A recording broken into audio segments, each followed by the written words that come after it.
உலக நீரிழிவு நோய் தினமான இன்று நடைபெற்றுக் கொண்டிருக்கின்ற பல்வேறு நிகழ்வுகளில் வருகை தந்திருப்பவர்களை தொடக்கத்தில் வரவேற்றும் இந்த நிகழ்ச்சியின் நோக்கத்தை விளக்கி கூறியும் வீற்றிருக்கின்ற தேசிய நலவாழ்வு குடும்பத்தின் இயக்குனர் பெருமதிப்பிற்குரிய மருத்துவர் அருண் தம்புராஜ் ஐஏஎஸ் அவர்களே, இந்த சிறப்பான நிகழ்ச்சியில் வாழ்த்து உரையாற்றி வீற்றிருக்கின்ற ஊரக நலப்பணிகள் இயக்ககத்தின் இயக்குனர் பெருமதிப்பிற்குரிய மருத்துவர் சித்ரா அவர்களே, மருத்துவ கல்வி மற்றும் ஆராய்ச்சி இயக்ககத்தின் இயக்குனர் பெருமதிப்பிற்குரிய மருத்துவர் சுகந்தி ராஜ்குமார் அவர்களே, பொது சுகாதாரத்துறையின் இயக்குனர் மரியாதைக்குரிய மருத்துவர் சோமசுந்தரம் அவர்களே, மூத்த நீரிழிவு நோய் மருத்துவ நிபுணர் பெருமதிப்பிற்குரிய மருத்துவர் சேஷையா அவர்களே, யுனிசெஃப் தலைமை அலுவலர் பெருமதிப்பிற்குரிய KL ராவ் அவர்களே, இதயங்கள் அறக்கட்டளையின் தலைவர் பெருமதிப்பிற்குரிய கிருஷ்ணன் சாமிநாதன் அவர்களே, Tamil Nadu type 1 foundation diabetic foundation அமைப்பின் தலைவர் பெருமதிப்பிற்குரிய பிரசாந்த் மணி அவர்களே, மரியாதைக்குரிய TM ஃபவுண்டேஷனை சேர்ந்த பீமா ஜான் யூசுப் அவர்களே, வருகை தந்து சிறப்பித்துக் கொண்டிருக்கின்ற மருத்துவத்துறையைச் சேர்ந்த அலுவலர் பெருமக்களே, மாணவ மாணவியர்களே, பத்திரிகை மற்றும் ஊடகவியலாளர்களே, வருகை தந்திருக்கின்ற உங்கள் அத்தனை பேருக்கும் முதலில் என்னுடைய நன்றியையும் வணக்கத்தையும் தெரிவித்துக் கொள்கின்றேன். இன்றைக்கு உலக நீரிழிவு நோய் தினம் உலகம் முழுவதும் இருக்கிற நாடுகளில் உலகம் முழுவதும் இருக்கிற மக்களால் அனுசரிக்கப்பட்டு வருகிறது. இன்றைய நாள் இந்திய அளவில் எடுத்துக்கொண்டால் ஜவஹர்லால் நேரு அவர்களுடைய பிறந்த நாளில் குழந்தைகள் தினமாக இன்றைக்கு இந்தியா முழுமைக்கும் நடத்தப்பட்டு வருகிறது. ஆனால் தமிழ்நாட்டில்தான் குழந்தைகள் தினமாகவும் குழந்தைகளை நீரிழிவு நோயிலிருந்து பாதுகாக்கும் தினமாகவும் இந்த நாள் தமிழ்நாட்டில் மட்டுமே அனுசரிக்கப்பட்டு வருகிறது என்பது மகிழ்ச்சிக்குரிய ஒன்று. அந்த வகையில் இங்கே பெருமதிப்பிற்குரிய பீமா ஜான் யூசுப் அவர்கள் சொன்ன தகவலை நம்முடைய NHM MD அவர்கள் சொன்னார்கள். இந்தியாவில் 36 மாநிலங்கள் இருந்தாலும் டைப் 1 டயபெட்டிக் பற்றி யோசித்தது அல்லது அவர்களுக்கான சிகிச்சை அளிக்க முயற்சித்தது, இது பல ஆண்டு காலமாகவே அவர்களுக்கு இன்சுலின் வழங்குகிற அந்த பணியை தொடங்கியது, இது எல்லாமே தமிழ்நாட்டில் மட்டுமே நடைபெற்றுக் கொண்டிருக்கின்ற ஒரு மகத்தான காரியம் என்று மரியாதைக்குரிய அம்மையார் அவர்கள் தன்னுடைய சமூக வலைதளங்களிலும் அவருடைய கருத்துக்களிலும் எடுத்து உரைத்து வருகிறார் என்பதை நம்முடைய NHM MD அவர்கள் சொன்னார்கள். தமிழ்நாடு இன்றைக்கு மருத்துவத்துறையில் ஏற்பட்டிருக்கிற முன்னேற்றங்கள் குறித்து தொடக்கத்தில் விளக்க உரையாற்றிய பெருமதிப்பிற்குரிய அருண் தம்புராஜ் அவர்கள் மிக சிறப்பாக எடுத்து சொன்னார்கள். மாண்புமிகு தமிழ்நாட்டின் முதலமைச்சருடைய சீரிய வழிகாட்டுதலோடு இந்த அரசு பொறுப்பேற்றது 2021 மே திங்கள் 7ஆம் தேதி. பொறுப்பேற்ற அடுத்த மாதமே ஆகஸ்ட் திங்கள் 5ஆம் தேதி கிருஷ்ணகிரி மாவட்டம் சாமனப்பள்ளியில் ஒரு மகத்தான திட்டம் தொடங்கி வைக்கப்பட்டது. அந்த திட்டத்தின் பெயர்தான் மக்களை தேடி மருத்துவம் என்கின்ற மகத்தான திட்டம். அந்த திட்டத்தின்படி தமிழ்நாட்டில் இருக்கிற குக்கிராமங்களில் வசிப்பவர்களையும் கிராமப்புறங்களில் வசிப்பவர்களையும் மலை கிராமங்களில் வசிப்பவர்களையும் கூட தேடி சென்று கடைகோடி மனிதனுக்கும் மருத்துவ சேவை என்கின்ற வகையில் ஒரு திட்டம் தொடங்கப்பட வேண்டும் என்கின்ற வகையில் மாண்புமிகு முதல்வர் அவர்கள் முன்னெடுத்து தொடங்கி வைத்த திட்டம்தான் மக்களை தேடி மருத்துவம். இந்த மக்களை தேடி மருத்துவம் என்கின்ற அந்த திட்டத்தின் மூலம் தமிழ்நாட்டில் இருக்கிற ஒட்டுமொத்த மக்களையும் இன்றைக்கு பரிசோதனைகள் மூலமாக ஆய்வு செய்து diabetic, hyper tension, palliative care, physiotherapy, dialysis என்று இந்த நோய் பாதிப்புகள் உள்ளவர்களை கண்டறிந்து அவர்களுக்கு சிகிச்சை அளிப்பதும் அவர்களுக்கு மருந்துகள் தருவதும் என்கின்ற இந்த மகத்தான திட்டம் கிருஷ்ணகிரியில் தொடங்கப்பட்டது. முதல் பயனாளிக்கு மாண்புமிகு முதல்வர் அவர்கள் மருந்து பெட்டகத்தை தந்து தொடங்கி வைத்த போது அவர் சொன்னது 1 கோடி பயனாளர்களை இந்த திட்டம் விரைவில் சென்றடைய வேண்டும் என்று எடுத்து வைத்தார். அந்த திட்டத்தின்படி முதல் பயனாளிக்கு மாண்புமிகு முதல்வர் அவர்கள் மருந்து பெட்டகத்தை தந்தார். 50 லட்சமாவது பயனாளிக்கும் சென்னை சோழிங்கநல்லூர் சட்டமன்ற தொகுதிக்குட்பட்ட சித்தலப்பாக்கம் பகுதியில் 50 லட்சமாவது பயனாளிக்கும் வந்து மருந்து பெட்டகத்தை தந்தார். 1 கோடியாவது பயனாளிக்கும் திருச்சி சன்னாசிப்பட்டியில் ஒரு குடும்பத்திற்கு வந்து மருந்து பெட்டகத்தை முதல்வர்களே தந்தார்கள். அடுத்து அவர் விரும்பியது 1 கோடி. ஆனால் மாண்புமிகு முதல்வர் அவர்களால் 2 கோடியாவது பயனாளிக்கும் ஈரோடு மாநகருக்கு வருகை தந்து நஞ்சனாபுரம் என்கின்ற பகுதியில் இருக்கிற ஒருவருக்கு மருந்து பெட்டகம் தரப்பட்டது. 60 லட்சமாவது பயனாளிக்கு நாங்கள் மதுரையில் மையிட்டான்பட்டியில் இருக்கிற பயனாளிக்கு மருந்து பெட்டகத்தை தந்தோம். 75 லட்சமாவது பயனாளியை நாமக்கல் மாவட்டம் போதமலையில் ஒரு சகோதரிக்கு தந்தோம். 80 லட்சமாவது பயனாளிக்கு கோதாமேடு பகுதியில் ஒரு சகோதரிக்கு தந்தோம். 90 லட்சமாவது பயனாளி விருகம்பாக்கத்தில் ஒரு இஸ்லாமிய சகோதரிக்கு தந்தோம். இப்படி தொடர்ந்து அந்த திட்டம் இன்றைக்கு 2.5 கோடியை நெருங்கி கொண்டிருக்கிறது. 2.5 கோடி பயனாளர்களை அந்த திட்டம் நெருங்கி கொண்டிருக்கிறது. உலக வரலாற்றில் நான் கம்யூனிகபிள் டிசீஸ் என்று சொல்லக்கூடிய தொற்றா நோய் பாதிப்புகளிலிருந்து மக்களை காப்பதற்கு தொடர்ச்சியாக 2.5 கோடி பேருக்கு ஒரு மருத்துவம் சென்றடைந்து கொண்டிருக்கிறது என்றால் தமிழ்நாட்டில் மட்டுமே நடைபெற்றுக் கொண்டிருக்கின்ற ஒரு மகத்தான காரியம். அதைத்தான் நம்முடைய பெருமதிப்பிற்குரிய NHM இயக்குனர் அவர்கள் இங்கே பேசும்போது சொன்னார்.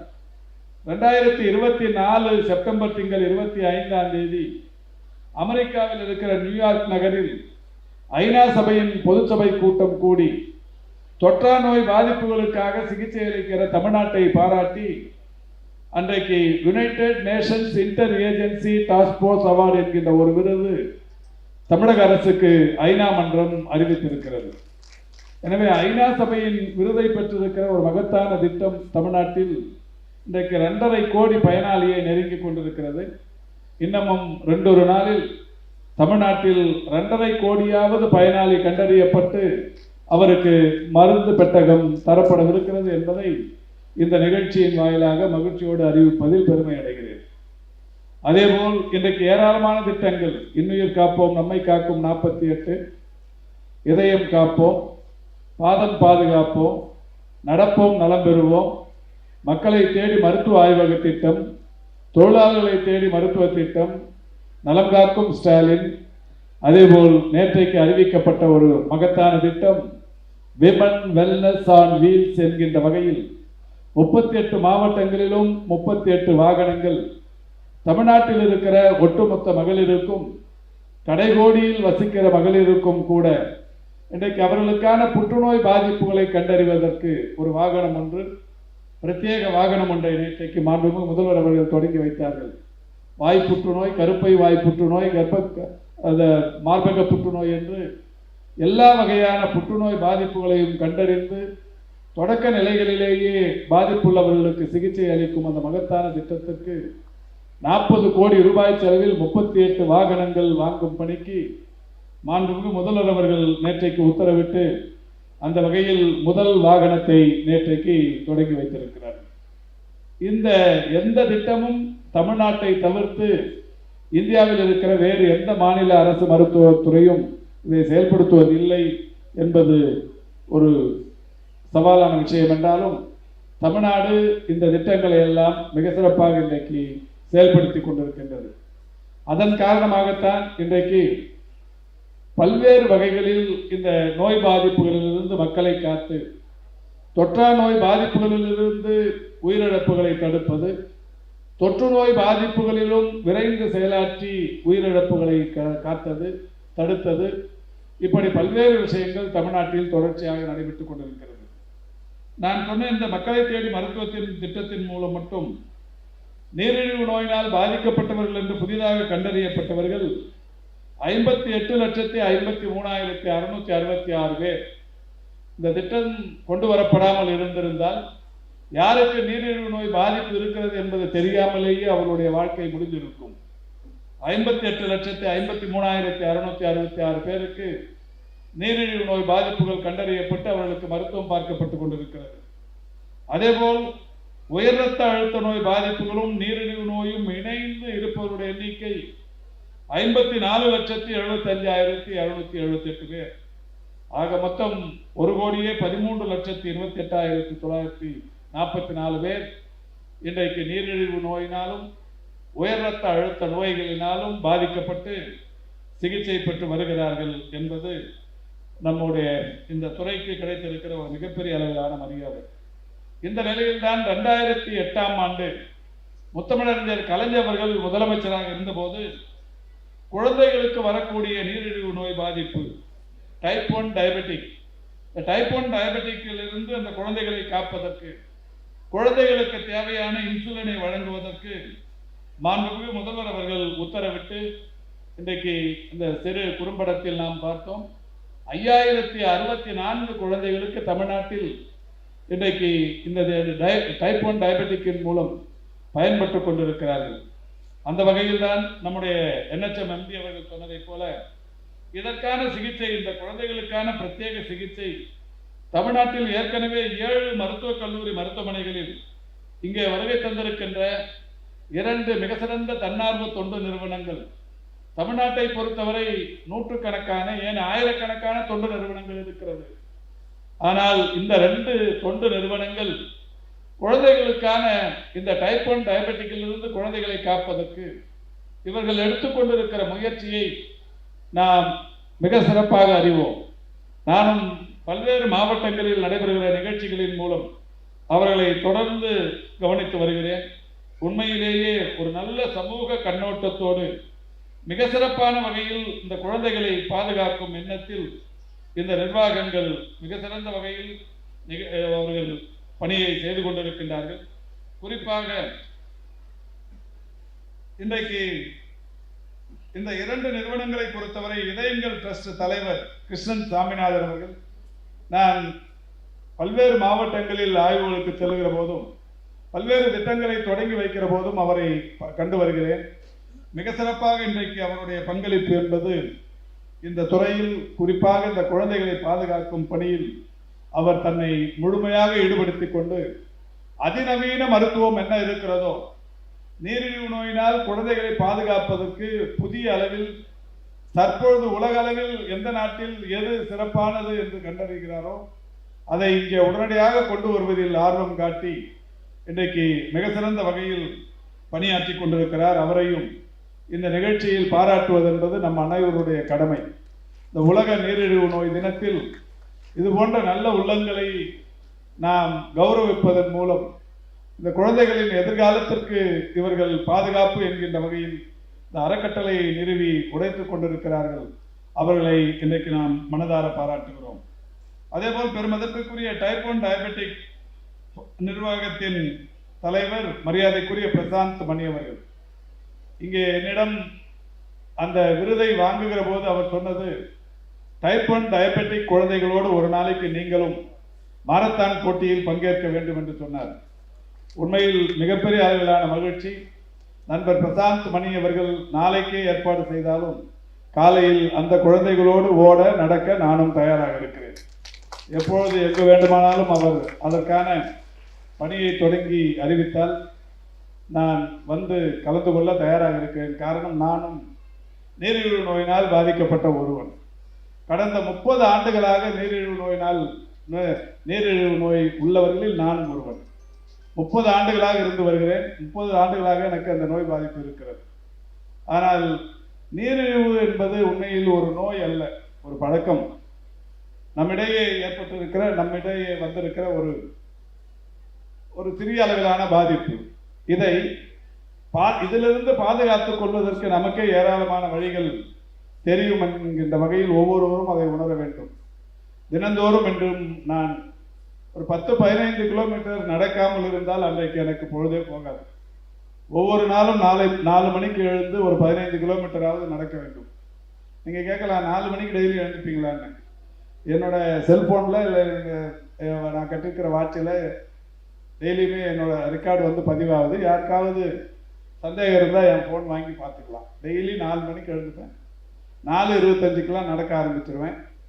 ஒரு 7 மணிக்கெல்லாமே என்னோட வேலையை இந்த வேலையை முடிச்சிடுவேன். ஒரு 1.5 மணி நேரம் நடந்து ஒரு 12-13 கிலோமீட்டர் முடித்து அதுக்கப்புறம் தான் என்னுடைய இயல்பு பணிகளுக்கு திரும்புவேன். சரி, வெளியூர் போகிறப்ப என்ன பண்ணுவீங்கன்னு கேட்கலாம். வெளியூர் போகிறப்பவும் கார்லேருந்து 4-4:30 மணிக்கு 4 மணிக்கு வீட்டிலேருந்து கிளம்பி இந்த பக்கம் போனால் தாம்பரத்துக்கு அந்த பக்கம் இறங்கிடுவேன். இந்த பக்கமாக போனால் பூந்தமல்லிக்கு அந்த பக்கம் இறங்கிடுவேன். காலையில் காலியாக இருக்கும், ரோட்டில் போயின்னு இருப்பேன், நடந்து போயின்னு இருப்பேன், ஓடி போயின்னு இருப்பேன். ஒரு 10-12 கிலோமீட்டர் முடிஞ்ச உடனே காரில் ஏறி போக வேண்டிய இடத்துக்கு போயிடுவேன். வெளியூரில் இருந்தால், வெளிநாட்டில் இருந்தால், எங்கே இருந்தாலும் 6 மணி நேரம் தூக்கத்துக்கு அப்புறம் அங்கே அந்த ஊர் நேரப்படி நமக்கு ராத்திரியோ பகலோ தூங்குற நேரம் 6, அதை கணக்கு வச்சுட்டு அதுக்கப்புறமா எழுந்து நடு ராத்திரியாக இருந்தாலும் நான் பாட்டுக்கு பேய் மாதிரி ஏறி நடந்துட்டு இருப்பேன். இது எனக்கு தொடர்ச்சியாக அது பழக்கமாயிடுச்சு. ஒரு 25 வருஷமாக நடந்துருக்கேன். இந்த மாதிரி தொடர்ச்சியாக என்னுடைய உடற்பயிற்சிகளின் வாயிலாக எனக்கு வந்திருக்கிற இந்த 30 வருஷ டயபெட்டிக் எனக்கு பெரிய பாதிப்பை ஏற்படுத்தலை. நான் அதுக்கு ஒரு வாழும் உதாரணமாக இருந்துருக்கிறேன். எனக்கு எதுவும் கண் பார்வை பாதிக்கலை, இன்னமும் கண்ணாடி போட்டு படிக்கலை, சாப்பாட்டில் எந்த குறையும் வைக்கலை. நான் அதுக்காக டயபெட்டிக் இருக்கிறவங்களாம் நல்லா சாப்பிடுங்கன்னு சொல்லலை, எனக்கு இல்லை, நல்லாவே சாப்பிட்டுருக்கிறேன். பெரிய அளவில் எனக்கு பாதிப்பு ஏற்படலை. 30 வருஷமாக இருக்குது டயபெட்டிக். காலையில் எழுந்து நல்லா நடக்கிறேன், நல்லாவும் சாப்பிட்டுருக்கிறேன். என்ன மாதிரி உண்மையிலேயே இப்போ ஒரு 20 வயசு இருக்கிறவங்க கூட சாப்பிட முடியாது, நல்லா சாப்பிடுவேன். இதுக்கு எல்லாமே காரணம் காலையில் நான் பண்ணுற இந்த உடற்பயிற்சியும் இதுவும் தான். இது அதை சாப்பிட்றத மட்டும் நான் சொல்கிறத எல்லாரும் ஏற்றுக்காதீங்க. நடங்க சாப்பிட்றத வந்து அது உணவும் உடற்பயிற்சியும் ரெண்டுமே இதுக்கு ரொம்ப முக்கியம். இந்த வகையில் இன்னைக்கு டயபெட்டிக்லேருந்து பாதுகாப்பதற்கு நான் ஒவ்வொரு முறையும் இங்கே கூட வந்த உடனே தோழர் கேட்டார், நீங்கள் எத்தனை மாரத்தான் ஓடி முடிச்சிருக்கீங்கன்னு. 75 ஓடி முடிச்சிருக்கீங்க போலக்கு. நாங்கள் ஒருத்தர் இல்லைங்க 165ன்னு. ஒரு 12 வருஷத்தில் 165 மாரத்தான் ஓடி இருக்கிறேன். America, Australia, Italy, Qatar, Norway, Athens, பிலிப்பைன்ஸ்ன்னு சொல்லி ஒரு 14-15 நாடுகளில் ஓடி இருக்கிறேன். இந்தியா முழுக்க இருக்கிற மாநிலங்களில் ஒரு 24 மாநிலத்தில் ஓடி இருக்கிறேன். என்னுடைய லட்சியம் எப்படியாவது 36 மாநிலத்திலும் என்னுடைய கால் தடத்தை 21 இல்லைன்னா 42 கிலோமீட்டர் பதிக்கணுங்கிறது. அது குறைஞ்சி 10-5 21 மினிமம், அதிகபட்சம் 42. அந்த வகையில் போயின்னு இருக்கிறேன். இன்னும் ஒரு 10 மாநிலங்களில் மாரத்தானே நடத்துறதில்லை. நார்த் ஈஸ்ட்லாம் பெரும்பகுதி மாரத்தான் நடத்துறதில்லை. அங்கெல்லாம் நடத்த ஆரம்பித்தா அங்கேயும் போயிடுவேன். இது போகிறது எதுக்குன்னா ஏதோ விளம்பரத்துக்காகலாம் இல்லை, விழிப்புணர்வு ஏற்படுத்துறதுக்காக. நான் ஓடி முடிச்சுட்டு என்னுடைய சமூக வலைதளத்தில் அதை பதிவிடுறேன் தொடர்ச்சியாக. நான் இளைஞர்களிடையே உடற்பயிற்சிக்கான விழிப்புணர்வு ஏற்படுத்துவதற்கு இந்த பணியை செய்கிறேன்ற மாதிரி போடுறேன். போகிற இடங்கள் எல்லாமே பெரும்பகுதியாக என்னை அமைச்சர் என்று இனம் கண்டு கொள்வதையோ அல்லது முன்னாள் மேயர் என்று அடையாளம் கண்டு கொள்வதையும் கடந்து பாரா எங்கே பார்த்தாலும் ஓடுறாரு, அவர் போகிறாருன்னு சொல்கிறாங்க. அது உண்மையிலேயே ரொம்ப சந்தோஷமாக இருக்கும்.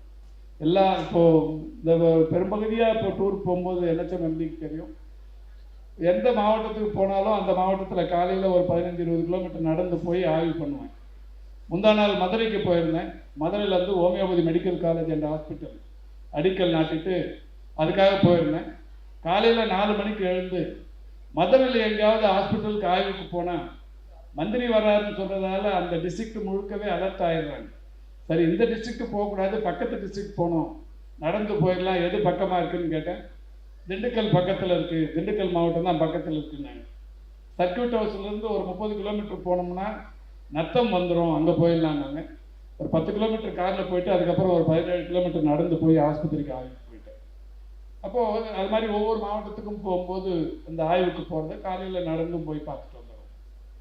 இது எதுக்கு சொல்கிறேன்னா, இப்போ அது மாதிரி போகிற இடங்களில் பப்ளிக்கை பொறுத்த வரைக்கும் ஒரு நாளைக்கு ஒரு 10-20 பேராவது சார் உங்களை பார்த்து நடக்கிறேன், உங்களை பார்த்து ஓடுறேன் அப்படின்னு சொல்கிறாங்க. அது ஒரு பெரிய அளவில் இப்போ மகிழ்ச்சியாக இருக்குது. இன்னும் கேட்டிங்கன்னா நிறைய மருத்துவர்களே சொல்கிறாங்க, சார் நீங்கள் தான் சார் எங்களுக்கு ரோல் மாடல், உங்களை பார்த்து நான் 4 வருஷமாக நடந்து நிற்கிறேன் சார். சரி, டாக்டரே சொல்கிறாருன்னா டாக்டர் இல்லாத நமக்கு சந்தோஷமாக தானே இருக்கும். அந்த மாதிரி இது ஒரு பெரிய அதனால் நம்ம பழக்க வழக்கங்களை மாற்றிக்கணும்னா இது ஒரு நோயே இல்லைங்கிறது தான் இன்றைக்கி நாம் எடுத்துக்கொள்ளப்பட வேண்டிய மிக முக்கியமான ஒரு செய்தி. இந்த குழந்தைங்களுக்கு வந்திருக்கிற டயபெட்டிக் இப்போ நீங்கள் கேட்கலாம், குழந்தைங்களுக்கு வந்திருக்கேன், 6 மாதம் குழந்தைக்கு வந்திருக்கேன்.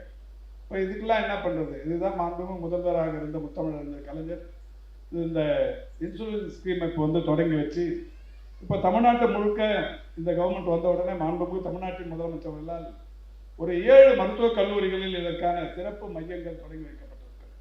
தன்னார்வ தொண்டு நிறுவனங்களின் உதவியோடு சென்னை, தஞ்சை, சேலம், கோவை, நெல்லை, தருமபுரி, திருச்சி ஆகிய மருத்துவக் கல்லூரி மருத்துவமனைகளில் இதற்கான சிகிச்சை மையங்கள், பிரத்யேக சிகிச்சை மையங்கள் தொடங்கி வைக்கப்பட்டிருக்கு. இன்னமும் இந்த 2 மாதத்துக்குள்ள திருவாரூர், நாமக்கல், சிதம்பரம் ஆகிய மருத்துவக் கல்லூரி மருத்துவமனைகளில் இந்த திட்டம் தொடங்கி வைக்கப்படவிருக்கிறது. படிப்படியா தமிழ்நாட்டில் இருக்கிற 36 கல்லூரி மருத்துவமனைகளிலும் இந்த குழந்தைகளுக்கான டைப் 1 டயபெட்டிக்கான இந்த பிரத்யேக சிகிச்சை மையங்கள் தொடங்கி வைக்கப்படவிருக்கிறது என்பதை மகிழ்ச்சியோடு தெரிவித்துக் கொள்கின்றேன். இன்றைக்கு இன்னொரு மிக முக்கியமான நாள். பெருமதிப்பிற்குரிய டாக்டர் சேஷையா அவர்கள் வருகை தந்து நம்முடைய வீட்டிருக்கிறார். நீரிழிவு நோய் சிகிச்சைக்கான பிதாமகன் சொன்னா டாக்டர் சேஷையாங்கிறது இன்னைக்கு இந்தியா முழுமைக்கும் இருக்கிற மருத்துவத்துறையினருக்கு ஒரு வெளிப்படையா தெரிஞ்ச ஒரு விஷயம்.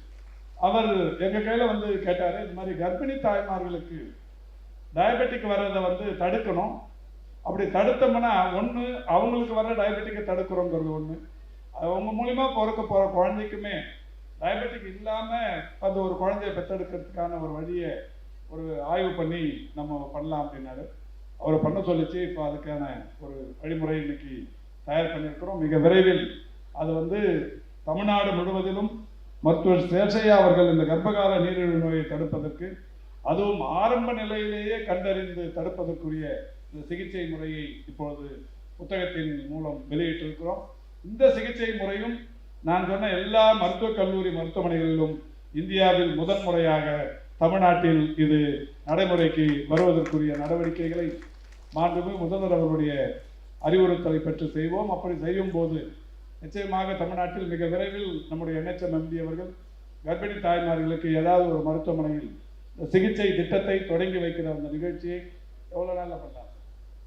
ஒரு வார காலத்திற்குள்ளாகவே சென்னையில் நம்முடைய எழும்பூர் குழந்தைகள் நல மருத்துவமனையில் அந்த கர்ப்பிணி தாய்மார்களுக்கான அந்த சிகிச்சை முறையை தொடங்கி வைப்பது தொடங்கப்படும் என்பதை இங்கே தெரிவித்துக் கொள்கின்றேன். அந்த வகையில் இன்னைக்கு உலகம் முழுவதும் மிகப்பெரிய அளவிலான அச்சுறுத்தலை தந்து கொண்டிருக்கின்ற ஒரு நோய் என்றால் அது நீரிழிவு நோய்.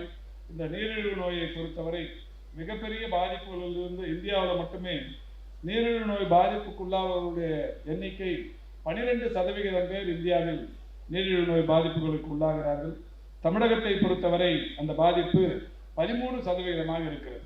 இந்தியா முழுமைக்குமான பாதிப்பு 12 என்றாலும் தமிழ்நாட்டில் அது 13% என்கின்ற அளவிலே இருந்து கொண்டிருக்கிறது. எனவே இந்த நோய் பாதிப்புகளிலிருந்து தமிழ்நாட்டின் மக்களை காப்பது என்பது இந்த அரசின் கடமை என்கின்ற காரணத்தினால் பல்வேறு திட்டங்களை நாம் தொடர்ச்சியாக செய்து கொண்டிருக்கின்றோம். முத்தமிழறிஞர் கலைஞர்கள் இந்த டைப் 1 டயபெட்டிக்கு அன்னைக்கு தொடங்கி வச்ச இந்த திட்டம் என்பது இன்னைக்கு இந்தியாவில் அனைவராலும் பாராட்டப்படும் கூடிய ஒரு திட்டமாக இருந்து கொண்டிருக்கின்றது. மாண்புமிகு தமிழ்நாட்டின் முதலமைச்சருடைய இன்னொரு மகத்தான திட்டம்தான் ஃபுட் கிளினிக் ஸ்டாப் ஆம்புடேஷன் என்கின்ற வகையில் 3/10/2022 அன்று தஞ்சாவூர் அரசு மருத்துவமனையில் இந்த நீரிழிவு நோய் மற்றும் குருதினால பாதிப்புகளினால் ஏற்படுகிற கால்பாத பாதிப்புகளை கண்டறிந்து ஆரம்ப நிலையில் கால் இழப்புகளை குறைக்கும் திட்டம் ஒன்று அன்றைக்கு தொடங்கி வைக்கப்பட்டது. அந்த திட்டத்தின்படி கோயம்புத்தூர் கங்கா மருத்துவமனை ஒரு தனியார் மருத்துவமனையோடு தமிழ்நாடு அரசு ஒரு புரிந்துணர்வு ஒப்பந்தத்தை 2023 அக்டோபர் 31 போட்டு இன்னைக்கு அதுவுமே ஒரு பெரிய அளவில் பயன்பாட்டில் இருந்து கொண்டிருக்கின்றது. அது மட்டும் இல்ல, 2024 ஜூலை 15 சென்னையில் மாநிலம் முழுவதும் பாதம் பாதுகாப்போம் என்கின்ற ஒரு திட்டம் 26,62,00,000 ரூபாய் மதிப்பீட்டில் பாதம் பாதுகாப்போம் என்கின்ற ஒரு மகத்தான திட்டம் ஒன்று தொடங்கப்பட்டது. அந்த திட்டமும் கூட இன்றைக்கு அந்த திட்டம் தொடங்கியதற்கு பிறகு எத்தனை பேருக்கு இந்த பாதம் பாதுகாப்போம் திட்டத்தின்படி சிகிச்சை அளிக்கப்பட்டு வருகிறது என்றால் 45,349 பயனாளிகளுக்கு அதன் மூலம் பாதம் பாதுகாப்போம் திட்டம் சென்னையில் தொடங்கி வைக்கப்பட்டதற்கு பிறகு இந்த பாத பாதிப்புகள் இருப்பவர்கள் கண்டறியப்பட்டு அவர்களுக்கு சிகிச்சை அளிக்கப்பட்டு வருகிறது. பாதங்களில் புண் சிகிச்சை, இந்த சிகிச்சை ஆரம்ப நிலையில் கண்டறிகிற போது இவருடைய பாதங்களை காக்க முடிகிறது, கால்களை பாதுகாக்க முடிகிறது. அந்த வகையில் புண் சிகிச்சை உறுப்பவர்கள் மட்டும் 33,185 பேர். அறுவை சிகிச்சை அந்த திட்டத்தின் மூலம் செய்யப்பட்டவர்கள் எண்ணிக்கை மட்டும் 26,448 பேர். இதில் உறுப்பு நீக்குதல் என்கின்ற வகையில் வேறு வழியே இல்லாமல் உயிர் பாதிப்பை தடுத்து அவருடைய உறுப்பு நீக்குதல் என்கின்ற வகையில் அந்த நடவடிக்கை எடுக்கப்பட்டது என்பது 3,169 பேர். அந்த வகையில் இந்த பாதம் பாதுகாப்போம் திட்டம் தமிழ்நாட்டில் மிகப்பெரிய அளவிலான பயன்பாட்டில் இருந்து கொண்டிருக்கின்றது. இதற்கு முன்னால் எல்லாம் ஆரம்ப சுகாதார நிலையங்களில் இரத்த மாதிரிகள் எடுத்து சர்க்கரை அளவையோ அல்லது அந்த மாதிரிகளின் மூலம் பரிசோதனைகள், நீரிழிவு நோய்க்கான பரிசோதனைகள் மேற்கொள்ளப்படுவதில்லை. இந்த அரசு பொறுப்பேற்றதற்கு பிறகு 2022 மே திங்கள் 14ஆம் தேதி தமிழ்நாடு முழுவதிலும் ஆரம்ப சுகாதார நிலையங்களில் காலை 7 மணிக்கே இந்த இரத்த மாதிரிகள் எடுத்து நீரிழிவு நோய்க்கான பரிசோதனைகள் செய்யும் திட்டத்தை இந்த அரசு புதிதாக தொடங்கி வைத்தது. இப்படி பல்வேறு திட்டங்களை தொடர்ச்சியாக அரசு செய்து கொண்டிருக்கின்றது. அதனுடைய தொடர்ச்சி தான் கர்ப்பகாலத்தில் நம்முடைய பெருமதிப்பிற்குரிய மருத்துவர் சேஷையா அவர்களின் வாயிலாக இன்றைக்கு மேற்கொள்ளப்படவிருக்கிற சிகிச்சை முறைகள். அதனுடைய தொடர்ச்சி தான் இன்றைக்கு டைப் 1 டயபெட்டிக்ஸ் உள்ள குழந்தைகளை பாதுகாக்கும் வகையில் இன்னமும் 3 மருத்துவக் கல்லூரிகளில்